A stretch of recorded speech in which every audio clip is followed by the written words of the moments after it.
Welcome, ladies and gentlemen, to another edition of the Wrestling Underground podcast. I am your host, as always, Chad Porto. Joining me is Marcus Ray and Marcus. It's the Tuesday after WrestleMania. You know what that means. WrestleMania review. How are you, buddy? Good. We host a hell of a long wrestling weekend, Mania weekend. A lot of stuff to get off to coming off of now being deemed the biggest Mania of all time. Which, I don't know if it is, I don't know if it isn't, but I will say it's the company rhetoric. It's new 10-year WrestleMania, same nonsensical hyping. Whether it was the best ever, and that's solely up to you, the individual, or not. They're not the ones who are going to dictate that. History will. Remember how everyone said WrestleMania 30 was great, but now looking back, it's mostly terrible. Terrible. I can speak properly English. It's mostly terrible. WrestleMania 20 solid, but main event can't really be viewed anymore for obvious reasons. WrestleMania 10, same thing. Although WrestleMania 10 was just a rough show. But, it's easy to get behind the hype machine that is the WWE. So I'm not going to hop on board with the idea that it was the best WrestleMania ever. It might be. But I feel like we often have recency bias after shows. God knows I've been guilty of it. But I'm not going to hop in on the best WrestleMania ever show right now. What about you? Do you think it was the best WrestleMania ever? I think it might be the best in terms of turnout, maybe the throw in terms of the build, excitement, um, stuff in that regard. I think best is subjective and much like greatest of all time. We were talking wrestlers. I think it's far too subjective, and it comes down to the individual. How much they enjoyed the show from start to finish. Also, you talking about a completely different dynamic in terms of this particular era.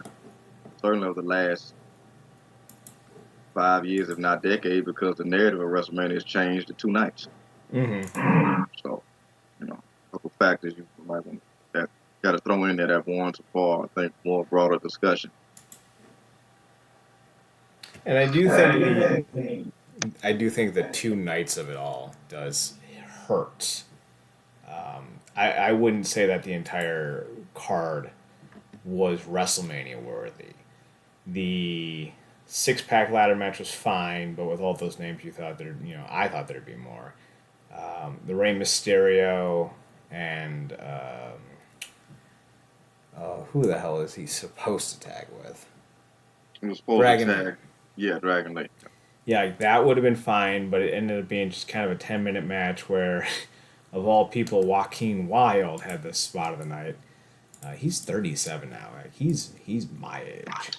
Yeah, every time I see him, I'm like, man, this kid came a long way from having the gimmick that and to tell him basically doing the cutthroat thing with hairspray. Mm-hmm. Oh, yeah, that's right. See my eye. So we also had the Uso brothers match, which I thought was a snore. We had the Damage Control, Cargill, Belair, Naomi 6-woman match, which was bad. Jade's is just not getting better. She has the look, but man, you got to protect her in multi-person matches. The Zayn Gunther match was fantastic, but I don't like the idea of a 40-year-old Sami Zayn being the one that unseats Gunther. Mostly because this was the kind of reign that would make a new star, and they wasted it on Sami Zayn. Sami Zayn's lost a step. I know some people may not like that, but he's 40, guys. He's 40. He's been doing this for 20-odd years. Of course he's lost a step or two.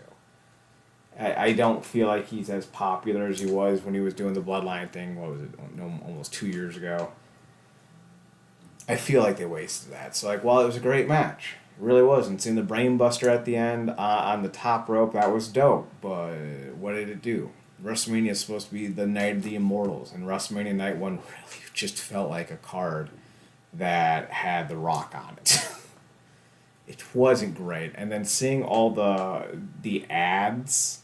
Did they do that last year with the? If they did, it wasn't this egregious. Because it was bad. It was unwatchable. But particularly with us ethnic minorities. Right, so like the Lucha Libre match that had Andrade, Mysterio, Dom, and Santos Escobar was promoted by Mexican beer.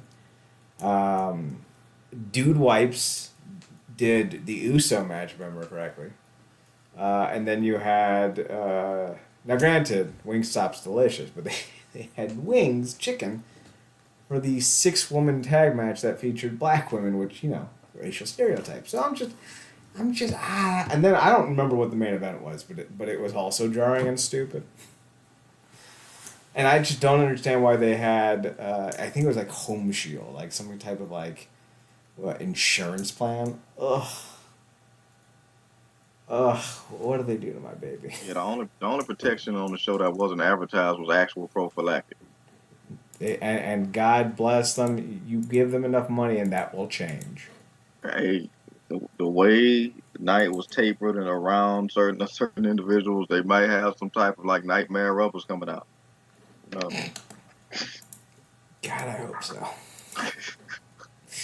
So like night one, not great. I did not see the Rhea Ripley Becky Lynch match because I was late to the party because I didn't realize they started at like 7 Eastern.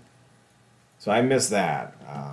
What I will say though is this was just a card. Like the entire night one could have done without. Like this did not need to be a 2-night WrestleMania. There wasn't enough to warrant it. So I would really like to hope that we stop doing these 2-night WrestleManias, but with the way they get advertising now, I wouldn't be surprised if they eventually moved it to 3 nights because we can't have good things anymore. Now, I'm not advocating for the return of the 8-hour WrestleManias. That is not what's happening here. What was it, WrestleMania 32 in Dallas or whatever it was? Yeah, I'm good. I don't need that. But like, there's a line you can draw, right? It doesn't need to be one or the other. You could just have a 4-hour WrestleMania stacked with the best matches. And if that means a world title match gets dropped, so be it. I'm fine with that. Night 2 saw Drew beat Seth Rollins in a match that wasn't great because Seth's knees legitimately twerked. And then Damien Priest cashed it in on Drew, whatever.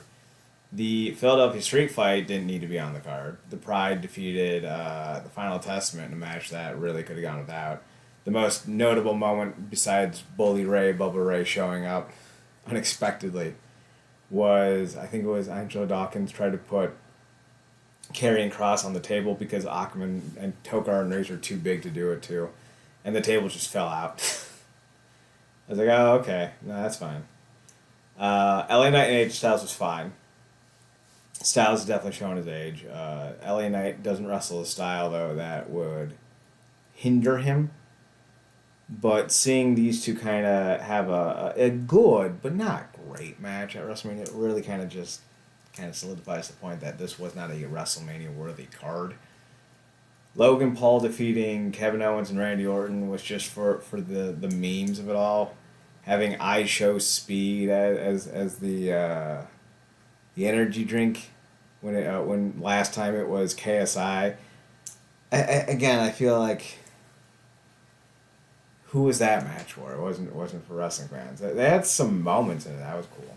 Bayley and Io Sky was a fine ride, but Bayley's she's lost a step too. People forget how long these cats have been wrestling. Bayley's 34. She's been wrestling since 2008, so she's been wrestling for 17 years. So, I don't know. I feel like the execution on these matches fell short. That being said, the Bloodline Tag Team match, even though it was sponsored by American Shield, and then the Cody Rhodes Roman Reigns match at night 2, real fun rides. Real fun rides. I wouldn't say great matches, but they were fun rides. And I knew the minute Cody and Roman showed up, because Roman, Marcus, I don't know if this will offend you and your sensibilities. Roman's still not a good wrestler. Like, we all know that, right? Like, he's booked well.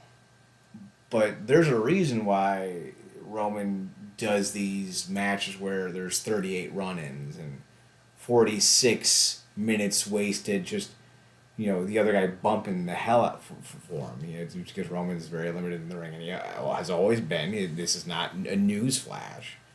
5 moves of doom or not, this dude's not great. Now, he's booked well. Great look, great aesthetic. And when you have a great booker, you don't need to go great in the ring. I've advocated a lot in my life for wrestlers who can't go great in the ring. I just don't want to misconstrue the conception of being well booked equals talented. Because I would say Roman Reigns is not in the ring. Great booker. Great booking, though. Fantastic booking. Cody, pretty good in the ring. I knew this was going to be a clusterfuck the minute Rock beat Cody, which, by the by, hilarious. Of course, The Rock had to go over at WrestleMania.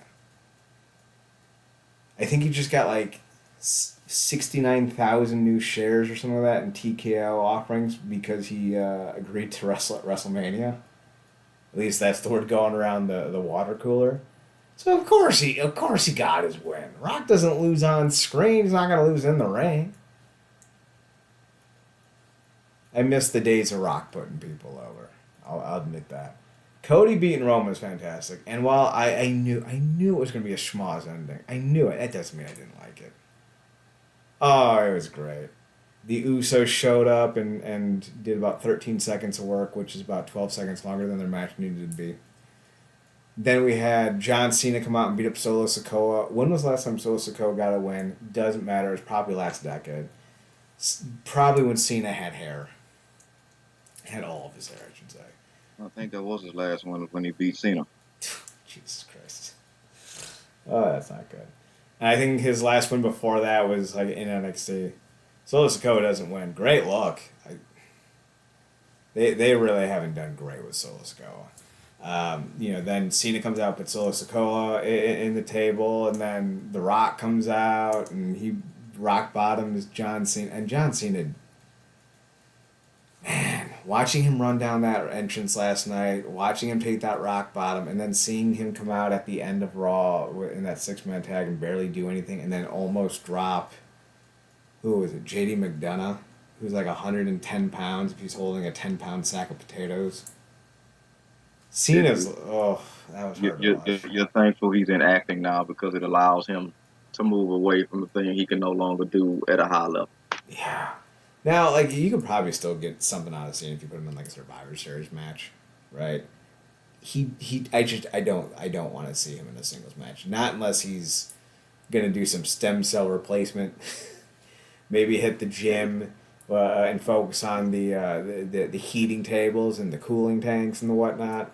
It's weird seeing him with a bald spot with a more slender body because now he looks like he's coming out looking like Cena, from an attire perspective, but everything else is given fresh out of a PTA meeting. It's like if little Jimmy deflated him.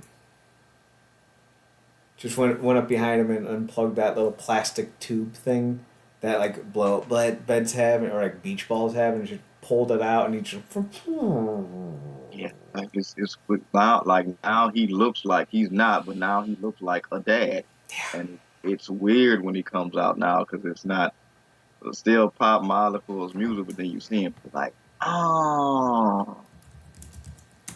Now, I don't want to say John Cena was on steroids in his career, but if he wasn't, now's a good time for him to be on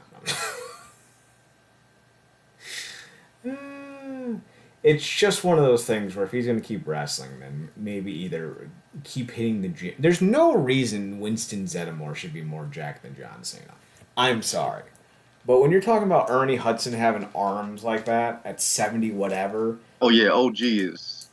And him and Angela Bassett with them arms, bro. And who? JYM Gordon, right? Yeah. Oh, yeah, that's another one.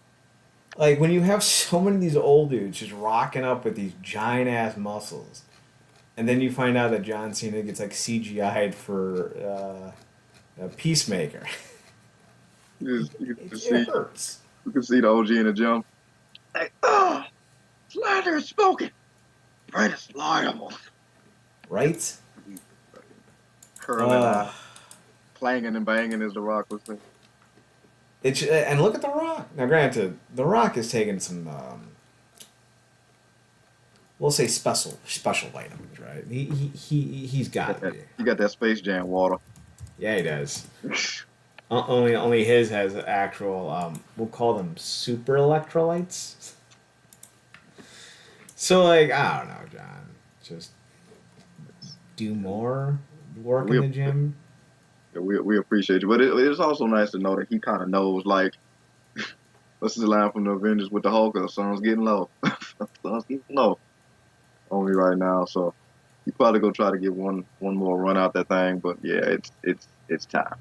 Here's the real wild thing. So I don't know if Cage Match accurately updates every single match because like, and now granted, when the old heads used to say we used to wrestle 500 times a year. So like I don't know if every match gets added, and I don't know if every match doesn't get added. I would assume Cage Match does pretty good with keeping up with all booked matches, right? John Cena hasn't wrestled 100 matches in a year in 9 years. 2016 he did 50, 2017 he did 78, 2018 he did 28, 2019 he did 8, 2020 he did 1. 2016 he did 6, 2021 he did 16, 2022 he did 1, last year he did 8, and this year currently 4. So when did he face Roman Reigns? This had to be in the last. The last 4 That'd be years. 2021 then. Yeah. Because it was at SummerSlam, wasn't it? Yeah, it had to be. Yeah. And I think he was still kind of buff. I'd have to go back and look at the picture. I just don't feel like he was as slender as he is now. Was going to this point. But I would imagine he's not exactly working out the way a guy that has a full WWE schedule would either. So, yeah. It was hard to watch Cena. That's all I'm gonna say. Now, all I'm saying to John about the hair is, just go back to your prototype haircut. You clearly still got the front. Don't worry about the back.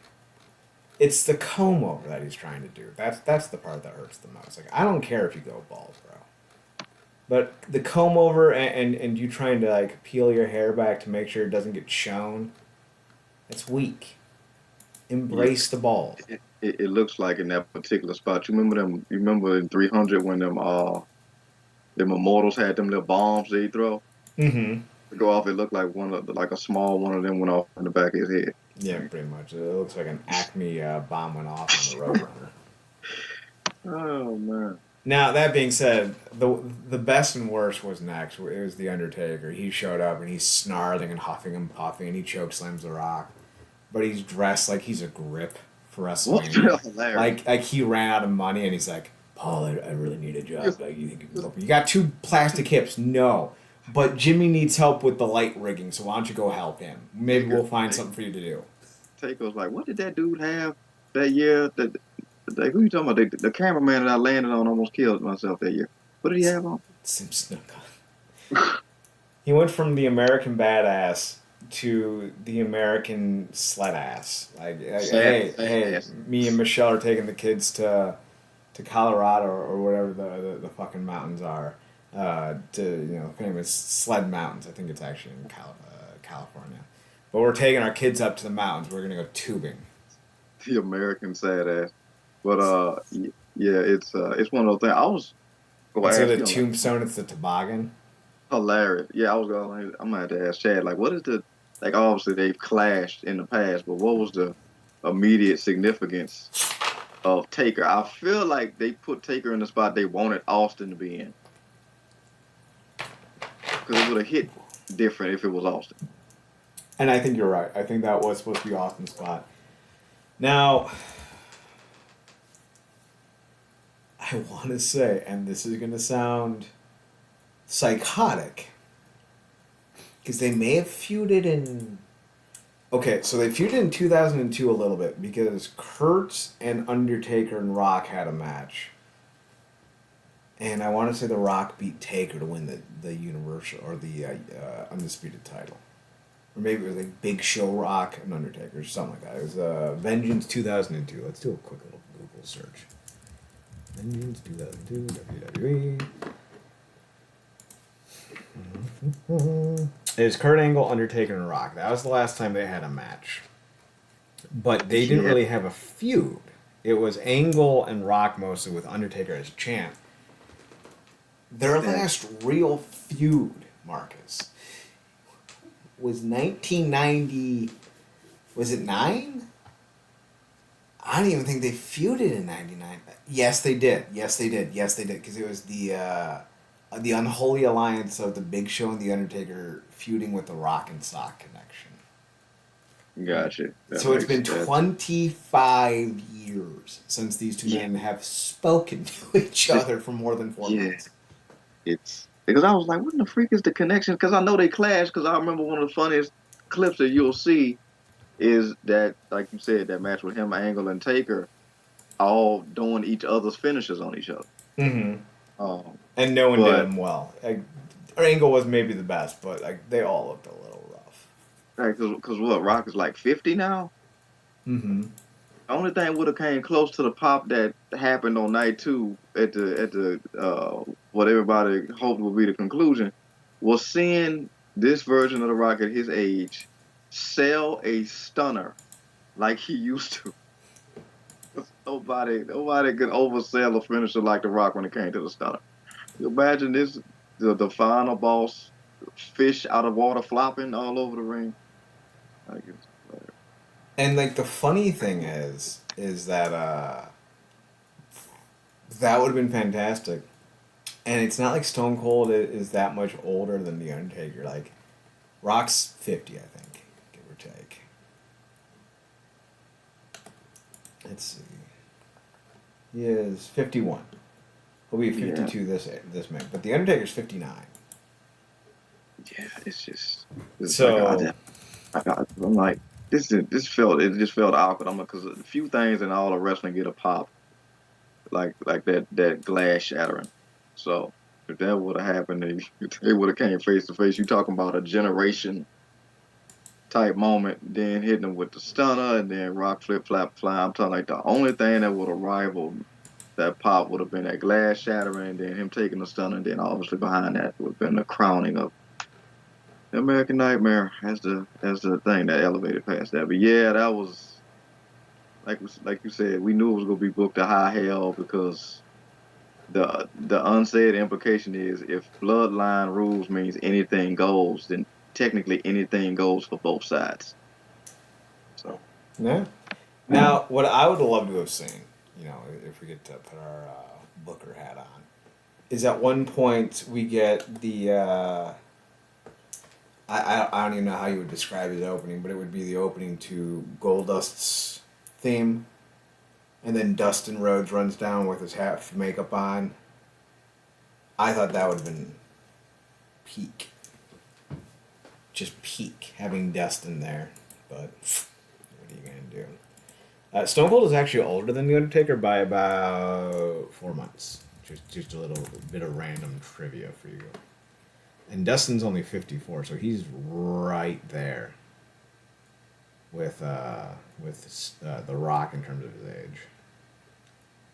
And apparently Dustin will face Samoa Joe for the world title.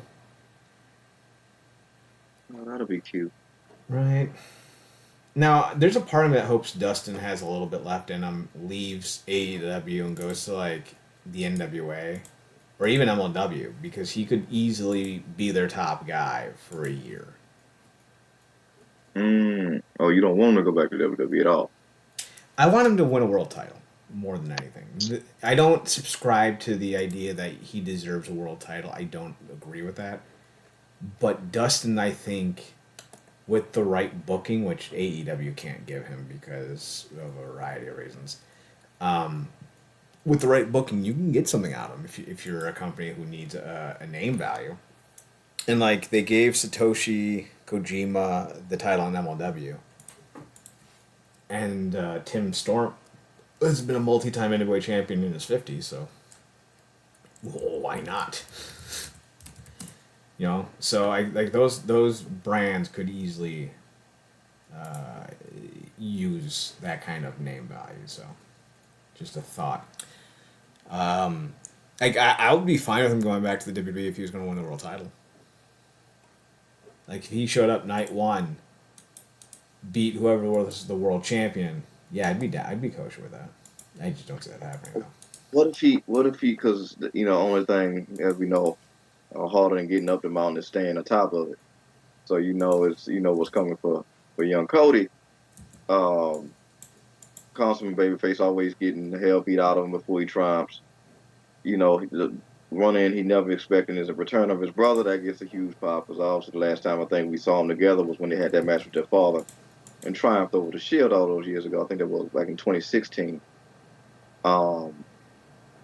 Or something to that effect. And then, Well, there's the gold dust and stardust of it all. oh yes, in the show they tried to wipe that from from the history books. But then, obviously, it almost kind of turns into the narrative that was with Cody and AEW, is that all his friends eventually stabbed him in the back. But this time would have more meaning, because obviously, this would be a way for him to get a shot at a title, and they would have to likely redeem what happened at this Mania, because that brother versus brother match, and I like the Usos, but that match was trash. That wasn't even a good SmackDown match. Yeah. And I feel like that. I know they got a better one in. I'm like, the build to this feud was literally like the Mania match they were I'm guessing they wanted to have, but that match was the very definition of mid. So getting a brother versus brother with the roads clashing, you talk about as you would say, the drama that would come from those promos, particularly bringing up Dusty and his memory, and what it meant for them to beat the shit all them years ago together, and now they're feuding. That whole thing, Cody is ripe for that type of emotion. So, And we could easily see it. Could happen. I don't know if it will, but new era, anything goes. I would say that my biggest disappointments were Cargill not looking good, Zayn winning the IC belt, the Uso match just not being good. I did like the fact that A-Town Down Under and the Awesome Truth both won the titles. That was cool. I don't think Austin Theory and Grayson Waller are good people, in or out of the ring. But they need to do something, and they need a tag team. So there you go. They split the belts that way too. And R-Truth continues to be a national treasure, no matter where he is. The fact that he acted like it was a damn tag match in the middle of a ladder match is hilarious, and it only followed up in greatness by what he did on Raw. But that man's a national treasure. Man. I didn't even they were in the ring, and then all of a sudden Damien Priest turns around. There's Ron Killings. Somebody put on Twitter, I think it was the Public Enemies guys. It was like they put the photo up, and when Truth was behind him, it was like the way I used to look on group projects when I put my name on a thing but didn't do shit in the project. Speaking of didn't do shit, let's talk about Damien Priest. Oh. Mark is like, no, not my boy. Not my bar-taker, man. Bisexual Undertaker. So this is just like one of those weird things where I looked at this just like the same way I looked at the Sami Zayn situation. Sami Zayn's 40. Damien Priest is 41. These aren't guys that you're going to be asking to carry the company for the next 3 years, let alone the next 10. You need to make new stars. And here's the thing. The NXT system is developing a lot of real-time athletes. They got some high-level NCAA women's volleyball and basketball players down there. They got some bodybuilders, some weightlifters, some football players. They got all sorts of athletes.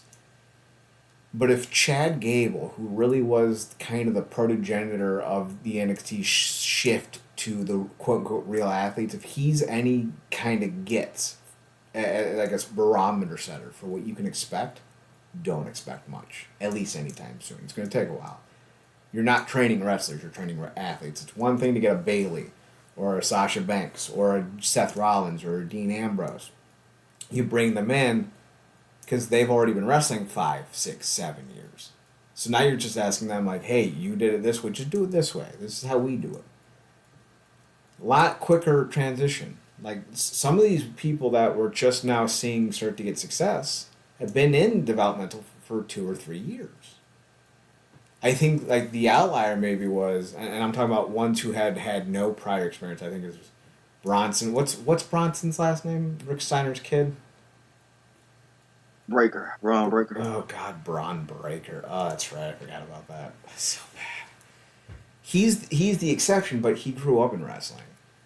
You know, like he's not exactly doing anything special. Like in terms of moves, like he's very cut and dry. Like he's gonna hit you with a bunch of clotheslines, a bunch of suplexes, maybe a Frankensteiner, and then it's the match. He's not very in depth. He doesn't need to be like Roman Reigns. Like his physicality is his draw. But I'm not sitting here going, oh yeah, Braun Breaker's as good as his uncle. Scott Steiner was one of the 5 best pro wrestlers of an era when he was healthy. It's funny. It's funny you said that because they did a table for 3 with him, his dad, and his uncle.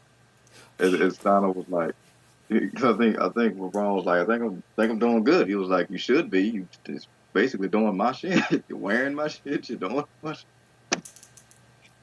And you know that ain't wrong. But like, look at like they've already given up on Ava Raine. She wrestled like 8 matches. No, you're done being a wrestler. You're gonna be a GM now. They may have put her in a better position. They put her in the position The Rock wanted her in. I don't know if it was a better position or not, but it's definitely the position The Rock wanted her in. Oh, you don't think he wanted her in the ring? I think he didn't want her fired. She's not talented. Like, she's not an athlete. I think she got done with high school, said, Dad, I want to be famous, and he's like, I'll get you hired by the WWE. I don't know if she did any athletics. She certainly didn't look like it in the ring. This is no longer the era where you can be bad in the ring. Like, look at poor, what's her name? LA Knight's sister, faux sister. Maxine Dupree, yeah. Yeah. She's not even bad in the ring. She's just not interesting. Ava Raine was bad. I saw some of her stuff. It's not good. Oh, okay. I've never seen any of it. She was that bad. Yeah, there was some house show stuff that I saw. I don't know if it's still up on YouTube, but she was. She looked indecisive, and that's what happens when you're not sure of foot. You know, when you don't have that athletic step to yourself, like you don't look good. And I feel like we've had a form of this conversation primarily around like maybe the children of athletes. Obviously, we're seeing now. I think Bronny entered the portal. Is going to enter the portal. And the draft. Yeah, in that regard. But we talked about like not everybody's like all the NBA kids didn't live up to any type of hype. No. Shaq's son didn't do anything. Michael Jordan's son didn't do anything. And like usually, Shaq's daughter might end up being more than his son's is. Well, if she can hit a jump shot, she'll be more than her father.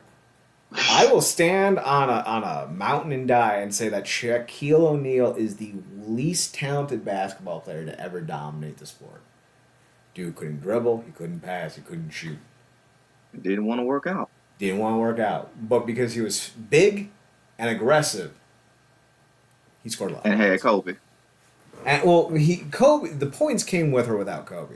Kobe helped him get the titles. Dwayne Wade helped him get the titles because they were actually talented at the sport. But like, look at David Flair. I like David Flair. I think he's a nice guy. David Flair wasn't an athlete. He wasn't Reed. He wasn't Charlotte. Reed was an amateur wrestler who had, I don't know if he won a state title, but he was a state championship caliber wrestler. Then you have Charlotte, who was, a high-end level, what was she, gymnast? Yeah, I think, did she play volleyball or something? One of them things. Something like that. So, like, I don't see Ava Raine being a big to-do. Yeah, it's just interesting because I'm like, it may be like almost like the contrast of what we saw with Aldis, where because you've always, given him credit for his in ring, even if it's kind of in the old school realm. So when we talked about him initially coming to WWE and want to take the position that he did, we questioned it, but he's been killing it in it. He gets to do his favorite thing, which is kill it in those suits. And this probably is put more time on his career because he's not doing anything physical. I was sure it's a great business move. It allowed him to have a whole nother brand separate. Poor Adam Pearce, who was covering both brands, which I would imagine was exhausting. And it's made him a far more, probably more interesting character as a non-in-ring competitor than had he been in-ring. So I wonder if this, like I said, in terms of a better move for Ava, if she's able to develop into something that's more palpable as a personality in that role than she ever would have as a performer. And maybe, like that's an honest possibility. But also I don't know if she's shown anything as a personality either to warrant being on TV every week, because Nick Aldis and Adam Pearce can carry themselves. They carried a whole company by themselves for a long time. Ava, not so much. So we'll see what happens there. But with Damien Priest specifically, dude's 41. I've never thought he was a great in-ring worker. I don't think he's a star. And I feel like the world title has already kind of been relegated to okay, but status, which isn't great, especially since it's going to be the belt that CM Punk wrestles for.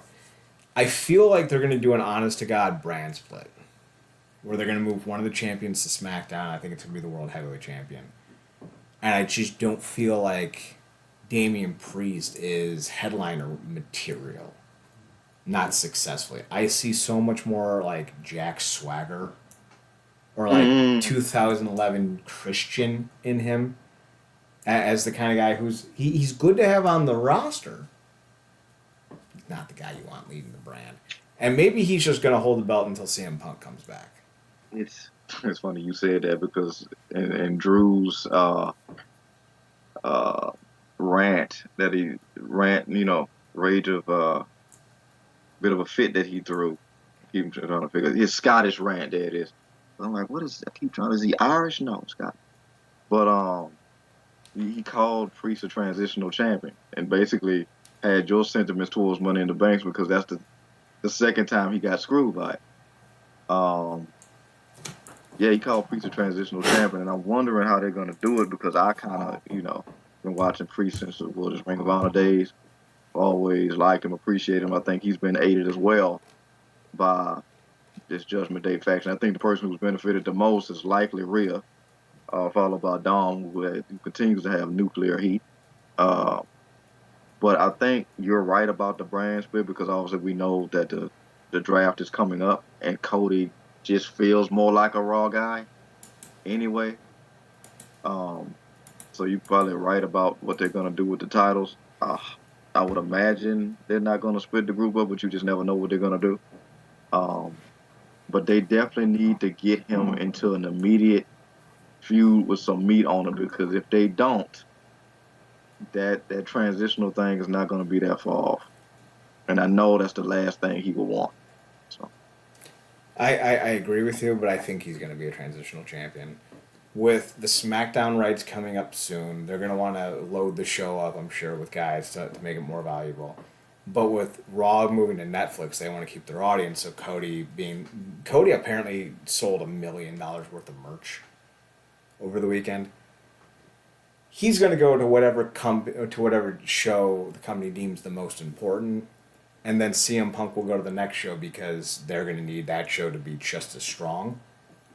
And then they're going to obviously have the world title be on CM Punk's show, I would imagine, so that Punk can win the belt and carry the brand as champion. Because while some people will say, well, he doesn't need the title anymore. Yeah, he does. You need the best holding the belts.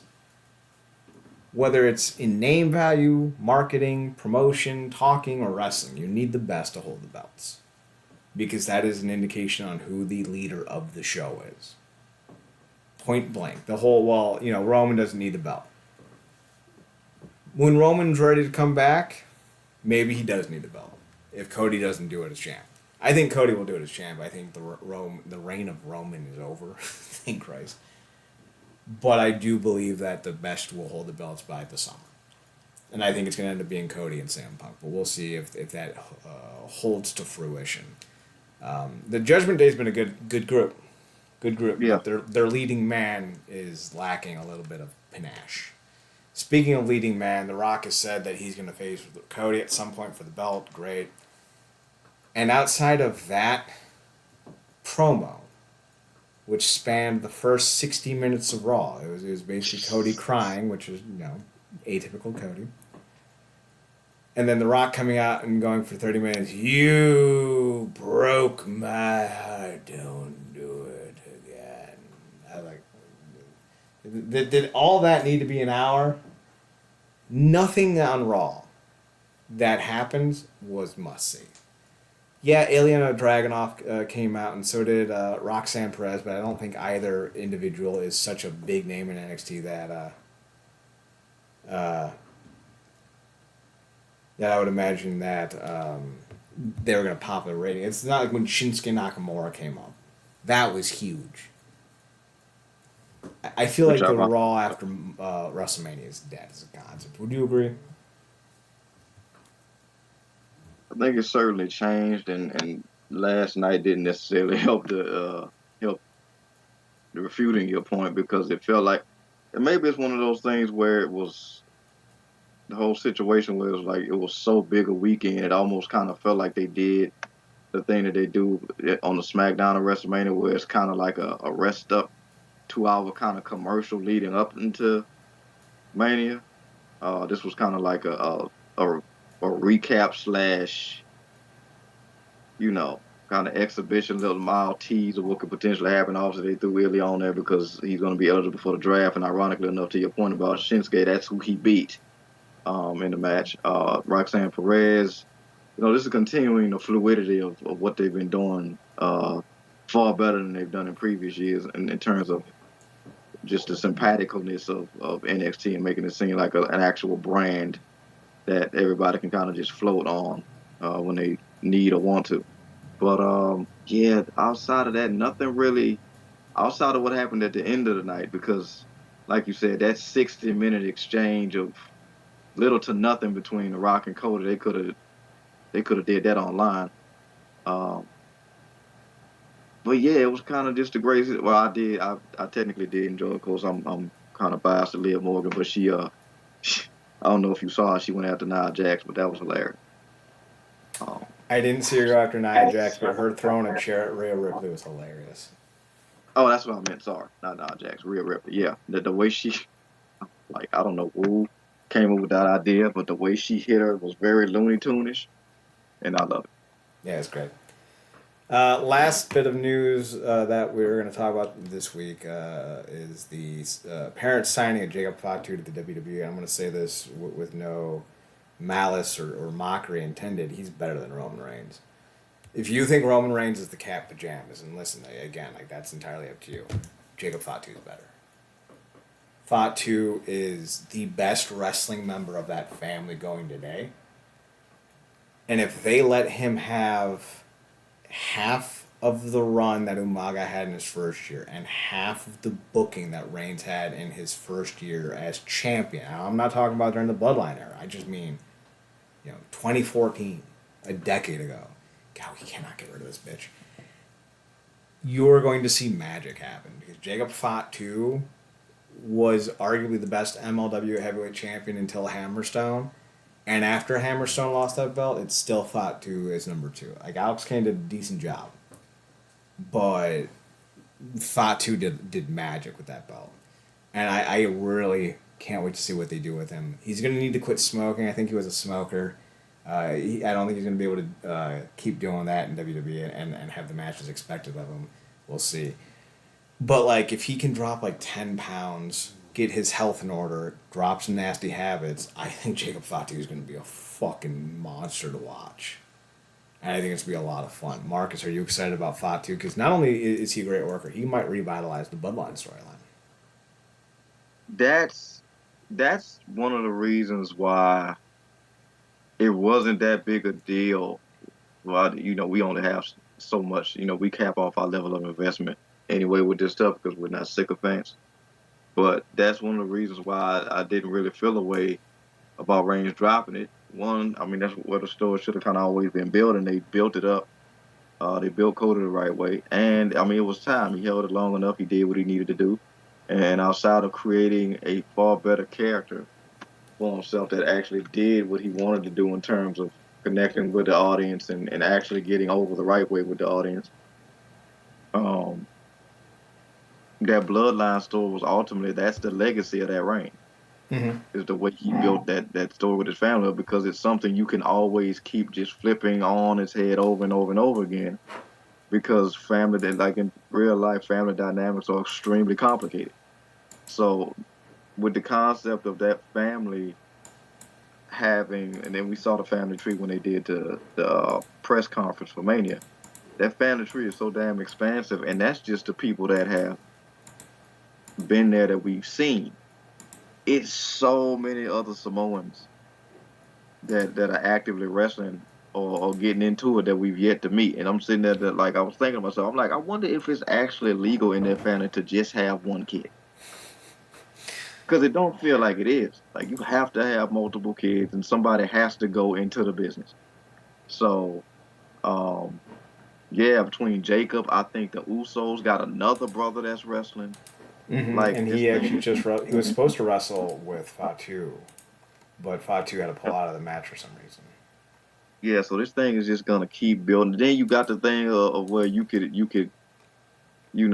down the line, if they want to do so, bring in Trent for the relation of it all with Jimmy. Then you got Savalina being Nia Jax that you can incorporate in some kind of way. So they got endless uh, moves to make with this bloodline evolution, should they play their cards right and feel like that's what they're gonna do. But to your point about Jacob, if if Solo is the Dollar General version of Umaga, Jacob is the Walmart version. So, you know, it's that kind of deal. All right, next week we'll talk more about the tape that AEW intends on releasing, the tape that Tony kind of can't stop talking about, the tape. So we'll talk more about that. It's going to be interesting. I don't know it's going to be everything that they claim it is. This definitely feels like a hatchet job by a Carney, but we'll see. We'll see what happens. We'll also talk more about TNA next week as well. As for this show, we're done. So you can find Marcus on Twitter, ParadoxKid, ParadoxKid.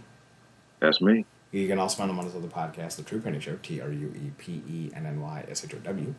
You can find me on Twitter at ChadNerdCorp, ChedNerdCorp, and on the Instagram at ChadSphotohut, ChedSphotohut.